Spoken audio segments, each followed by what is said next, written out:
Just move to the next, that is a 108. What it says? Reliefs in suits for a infringement. That relief which a court may grant in any suit for infringement include an injunction, that subject to the such terms if any as the court think, and at the option of a plaintiff either damages or account of profit. Okay.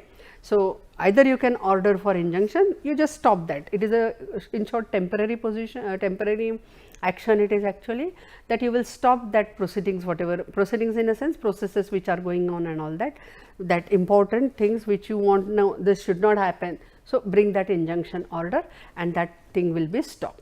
So, that is a one relief is there.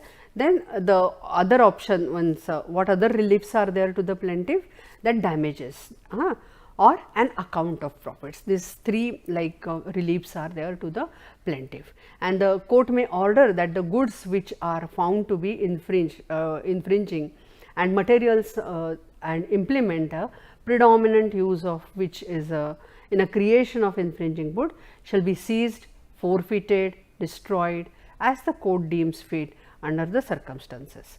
So, that decision court will take.